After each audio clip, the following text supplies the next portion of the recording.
Boa noite a todos, sejam todos bem-vindos mais uma vez ao nosso estudo, os 15 princípios. Vou dar continuidade, a gente já vem falando sobre causa e efeito, e hoje nós vamos fazer a relação de causa e efeito com livre-arbítrio. Não é isso que a gente terminou semana passada falando sobre evolução, e agora a gente começa com o livre-arbítrio e vamos tentar, se a gente conseguir avançar e falar sobre outros princípios, a gente vai encaixando. Mas para falar de livre-arbítrio tem muito assunto quando se trata de causa e efeito. Mas é muito assunto. Inclusive até o próprio livro dos Espíritos traz para a gente, quando ele fala da lei de liberdade, ele traz um trecho aqui que são 8 perguntas e respostas exclusivamente sobre o livre-arbítrio. Muito esclarecedor. Mas antes da gente iniciar, vamos fazer a nossa prece? Alguém gostaria? Não, né? Tá bom. Quem faz a prece, evolui mais depressa, gente. Pensem nisso. Vamos acalmar nossos corações. Obrigado, Senhor, pela oportunidade de aqui estarmos hoje, mais uma vez, reunidos em Teu nome, reunidos nesta casa, referência no estudo do Teu Evangelho, que possamos, Senhor, a cada dia, encontrar o conhecimento que buscamos e que possamos aplicá-lo no nosso dia a dia, em nossas ações, com os nossos irmãos, com aqueles necessitados, aqueles que encontramos durante o nosso caminho, a nossa jornada. Que a casa de Francisco de Assis, que nos acolhe, que nos ilumina, e a espiritualidade que aqui sempre está conosco, nos auxilie no entendimento e na compreensão do Teu Evangelho. Que possamos disseminá-lo e levar a todos os corações que conseguirmos a luz, a paz e o Teu amor. Que hoje, Senhor, os espíritos da casa e todos aqueles ceareiros do Teu Evangelho estejam conosco, nos auxiliando nos estudos de hoje. Seja conosco hoje e sempre. Que assim seja. Graças a Deus. Então vamos lá, Antes da gente começar a falar sobre livre-arbítrio, vamos lembrar uma coisa que é fundamental. Seja bem-vinda de volta. Bom, é sempre bom ver caras já conhecidas de volta a casa. Muito bom aos estudos. Bom, vamos lembrar aqui um pouquinho a respeito do espírito. Porque quando a gente fala de livre-arbítrio, a gente está falando de, não nessa verdade, não de, mas do espírito. Porque o livre-arbítrio é dele. E aí a gente tem que lembrar algumas das suas características. A primeira delas é que ele é único. A segunda, ele é... ninguém lembra mais, todo mundo participou de tudo do dia. Ele é livre. O que mais? Todo mundo fugiu da escola. Vontade própria. Tem vontade própria, é único, é livre. E ele é...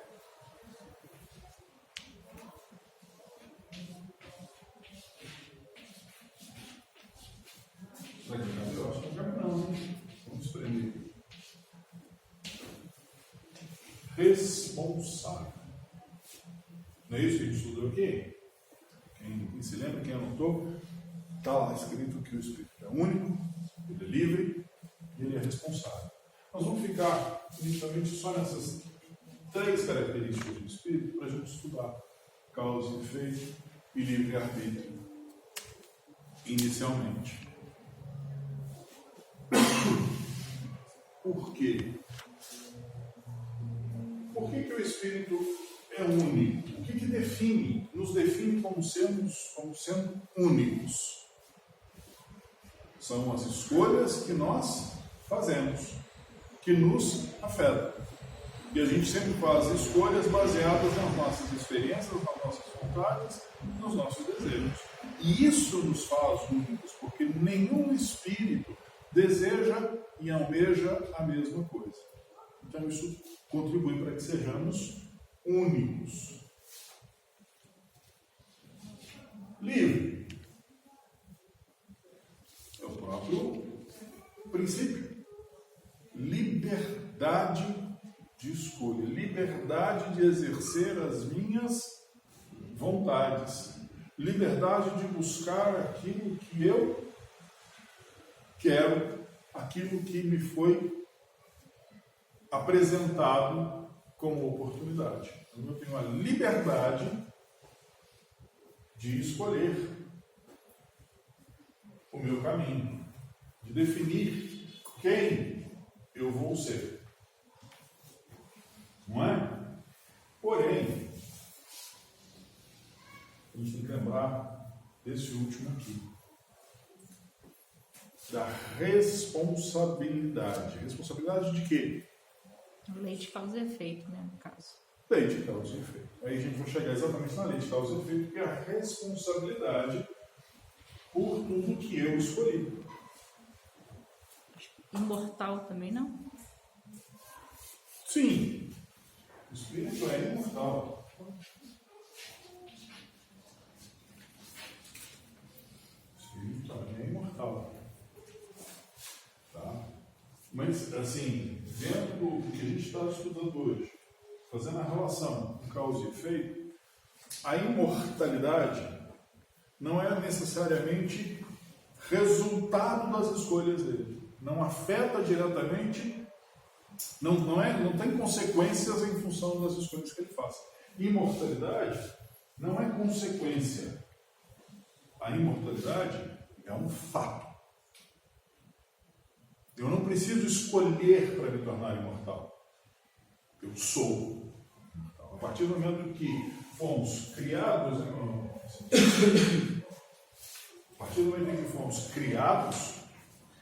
nós fomos criados para sermos imortais.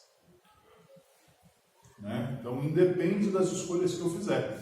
A imortalidade não é um efeito, não é uma consequência.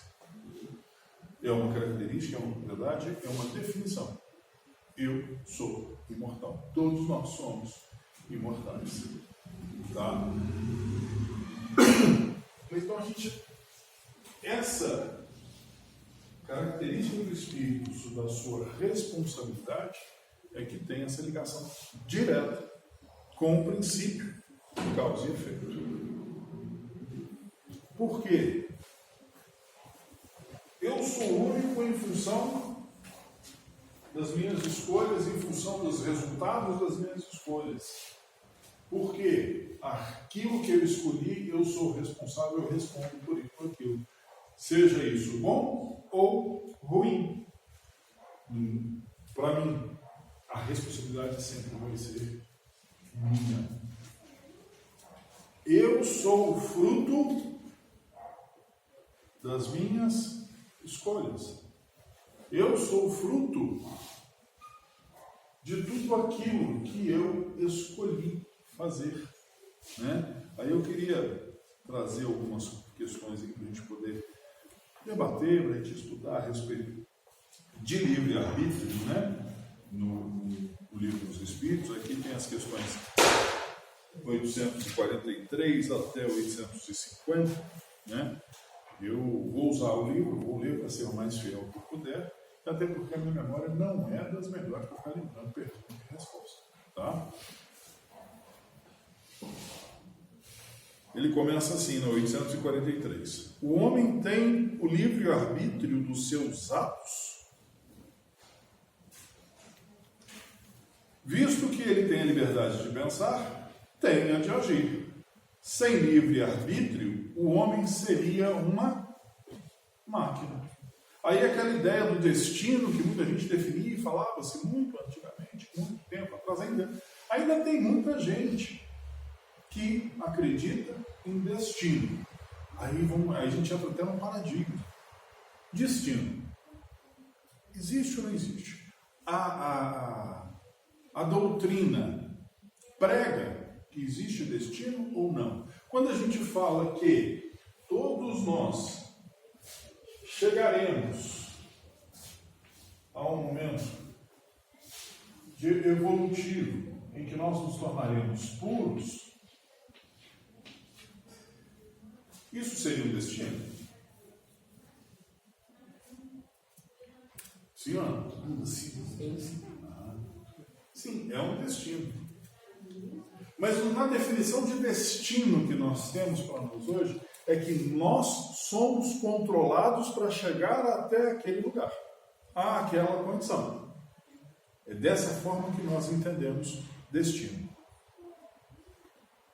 Porém, na doutrina vem nos dizer que não é bem assim. Que não é bem assim. O meu destino, a maneira como eu vou chegar aqui, não está definida. Está determinado que eu vou chegar aqui. Mas como que isso vai acontecer? Sou eu que defino. Aí a gente começa a entender destino de uma maneira diferente. Nós não somos controlados por ninguém. Nós é que nos controlamos. Nós somos donos de nós mesmos. Causa e efeito. Né? Se o destino, como muitos dizem, o seu destino está traçado na eternidade. Se o destino foi traçado pela eternidade. Se fosse assim, o que eu precisava fazer na minha vida? Nada.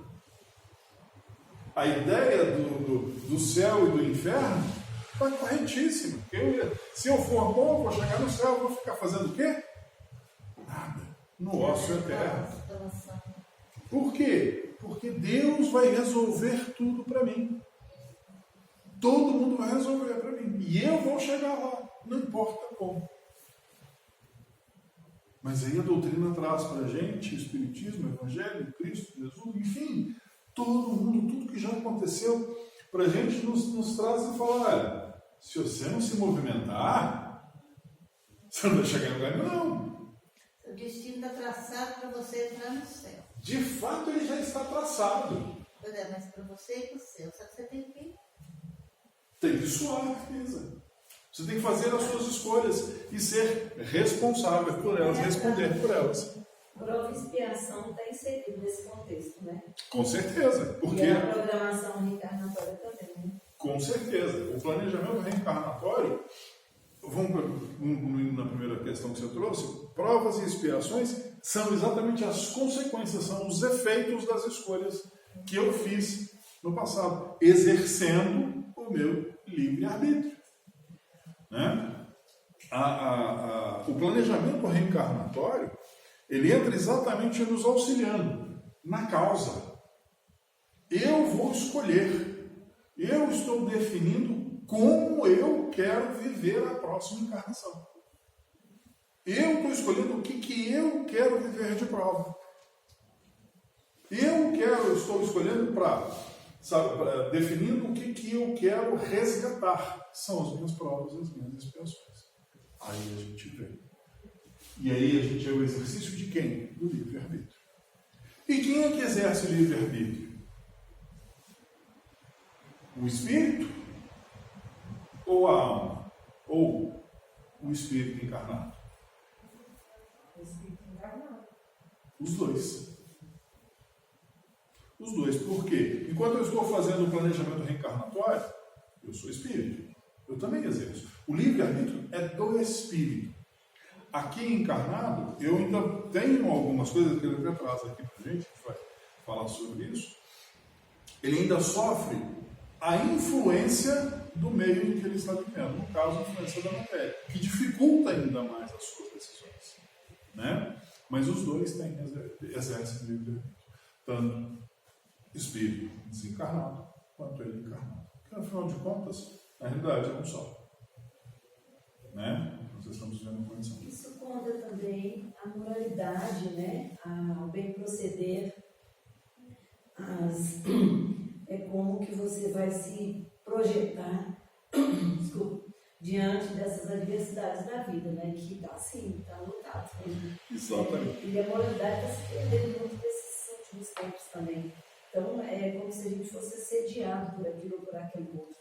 Quem nunca saqueou, passa a saquear, qualquer coisa nesse sentido. Exatamente. Quando a gente fala, traz a moralidade para dentro do causa e efeito do livre-arbítrio, aí a gente começa a perceber exatamente, de forma muito clara, a influência que o meio que a gente está exerce sobre nós. Porque aí nós somos levados a tomar decisões com base no conhecimento que eu já adquiri, com base num planejamento que eu fiz de reencarnatório, mas que eu não me lembro, eu tenho apenas uma vaga lembrança daquilo, então a gente é conduzido de alguma forma a tomar melhores decisões, mas a influência que a matéria exerce sobre nós, a influência que o nosso planejamento reencarnatório também exerce no momento que a gente está fazendo as nossas escolhas, vai definir o quanto nós vamos progredir ou não, o quanto moralmente nós vamos melhorar ou não.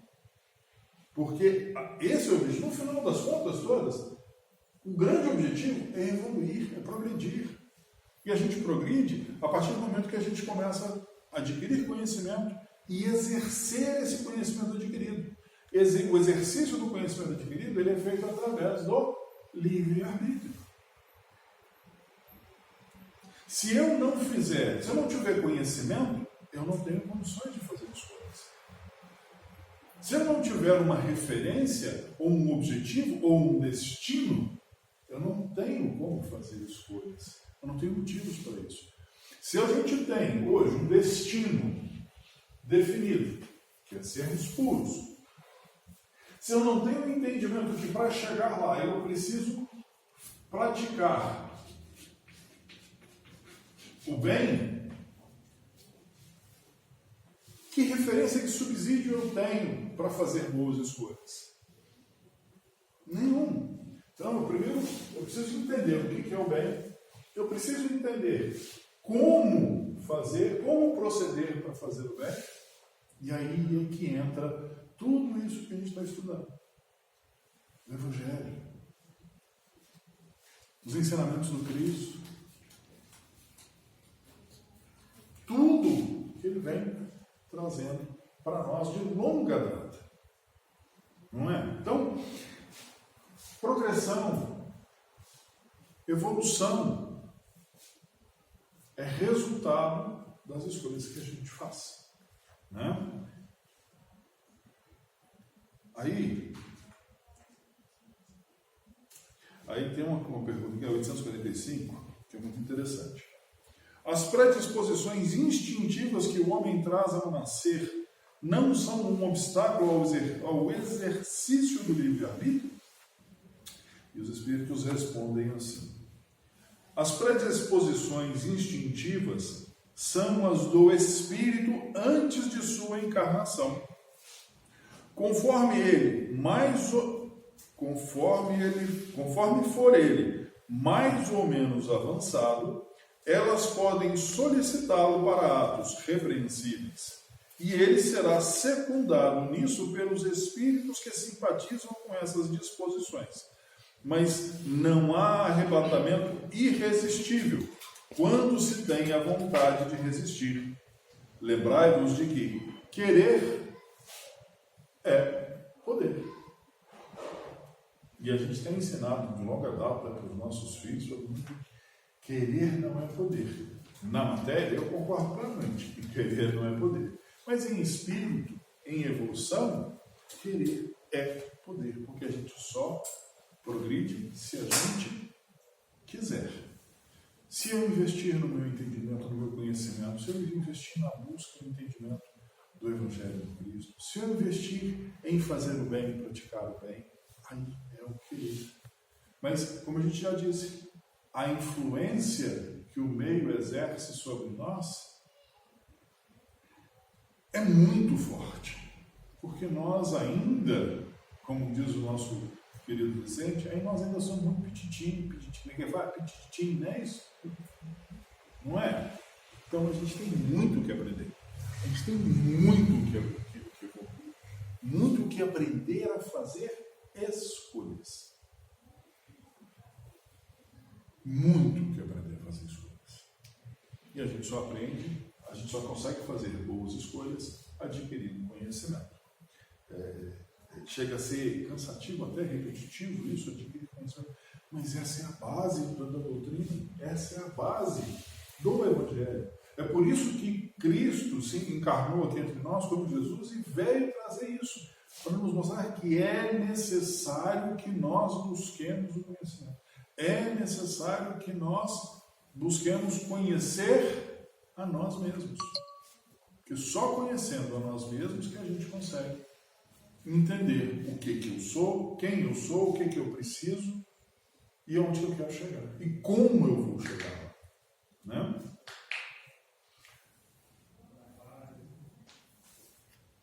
Tem outras questões aqui. Eu tinha lido ali agora há pouco, acabei perdendo ela aqui. O organismo não exerce, 846, o organismo não exerce influência sobre os atos da vida?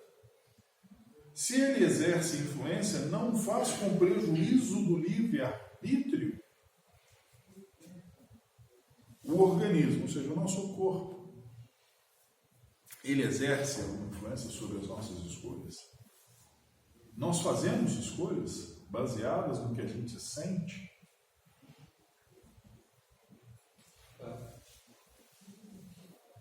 Fazemos toda. Olha, aliás, eu diria até que a maior parte das nossas escolhas são em função daquilo que a gente sente, não só fisicamente, mas do ponto de vista moral, o que a gente pensa, o que a gente vê no ambiente, o que a gente sente. Nossas escolhas são movidas por isso. E não necessariamente pelo que a gente já sabe, pelo conhecimento que nós adquirimos. Às vezes nós somos muito mais impulsivos nas nossas escolhas do que racionais. Aí, razão e emoção é a base para que a gente possa evoluir. Tem que existir equilíbrio entre as duas. Só a razão, sem emoção nenhuma, sem amor, efetivamente não.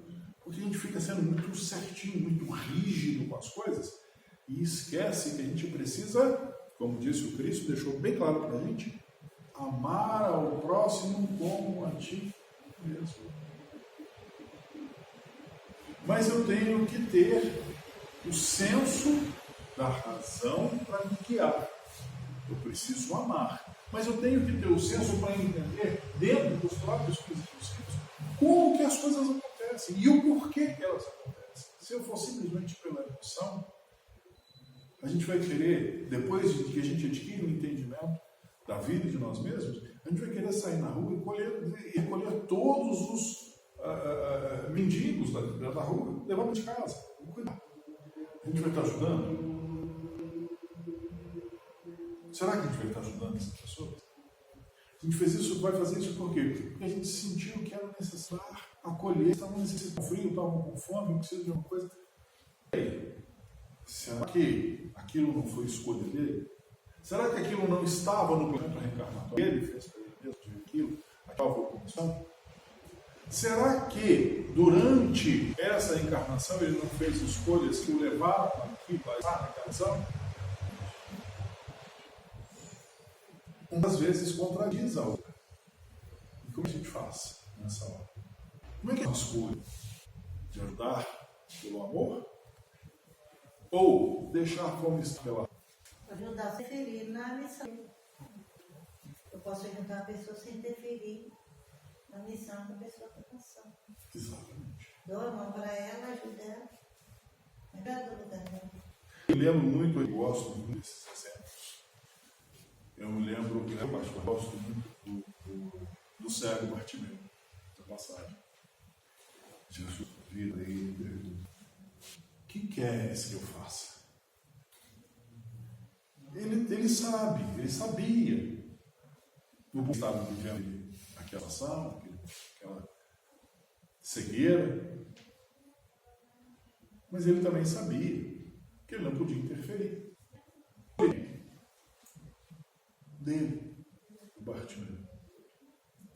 Jesus poderia simplesmente acolher e falar: vem cá, já sei, então, podem enxergar.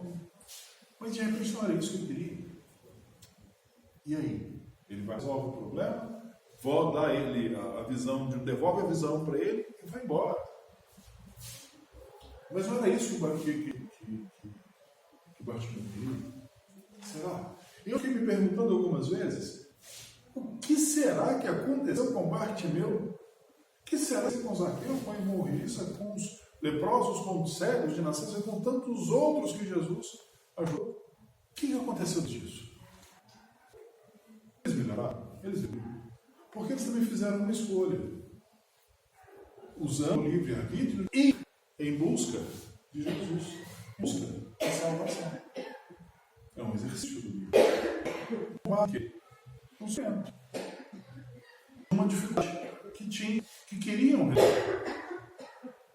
Então, foram movidos muito mais pela dor, pela emoção, pelo sentimento, do que efetivamente pela razão. Por quê? Ir lá e ter o resolvido, talvez, só me prometa em outras encarnações. Por quê? Porque eu não tive mérito. Eu tive mérito no processo. Eu não venci a minha expiação. Eu não vivi a minha prova. Eu não aproveitei aquilo. Eu simplesmente, de certa forma, desisti. Pedi ajuda. E alguém de coração bom veio. Mas pedir ajuda, às vezes, é o que ele precisava. É necessário. Às vezes é o que precisava. Porque às vezes, em outras vidas, ele não tem o Exercício não. que ele precisava. Sim. E aí eu fico me perguntando, e depois? Você entende? É isso que eu fico me perguntando. A questão do equilíbrio da razão e da emoção. Na hora de fazermos as nossas escolhas, a gente tem que tentar equilibrar as duas coisas. Porque os efeitos que virão depois das nossas escolhas, a gente não consegue ver, a gente não consegue imaginar, a gente só vai viver. E aí nós estamos aqui, até então, vivendo as consequências das escolhas que fizemos. E espero, coração aberto, fundo do coração, de que estejamos fazendo, de fato, as melhores escolhas para nós. Aí ele traz algumas questões.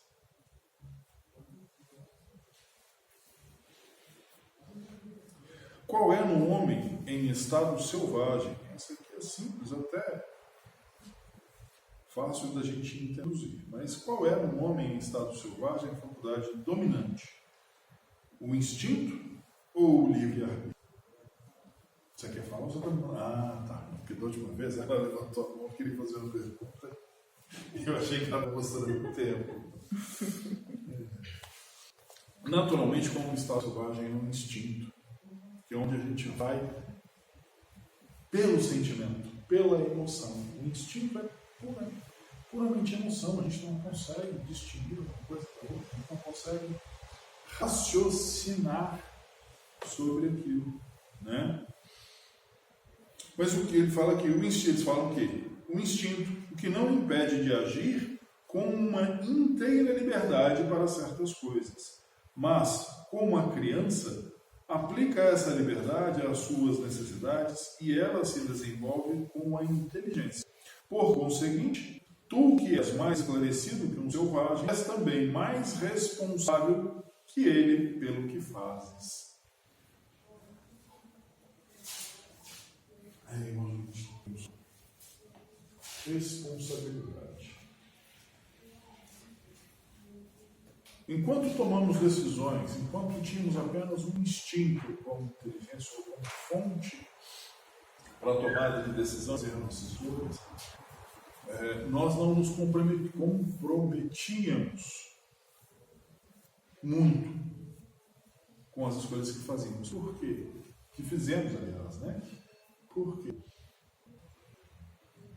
Assim como os animais, o instinto de sobrevivência. Ele precisa se alimentar, ele precisa matar o outro, que teoricamente vai contra as leis divinas. Transgride essas leis.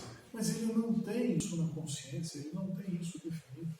E nós, já como seres inteligentes, que já adquirimos consciência de nós mesmos e das leis divinas, exatamente o que nos fere, o que nos compromete. Então, essa é a diferença de tomar uma decisão instintivamente e outra dentro da razão. Razão e emoção. Causa e livre-arbítrio. Na verdade, causa e efeito é indissociável de qualquer um dos princípios. É indissociável, mas quando a gente fala de arbítrio, é como se um fosse a essência do outro. O livre-arbítrio é a essência desse sétimo princípio, que é a causa e efeito. Né? A gente vai fazer uma pausa, um intervalo aqui agora. Daqui a pouquinho a gente está de volta.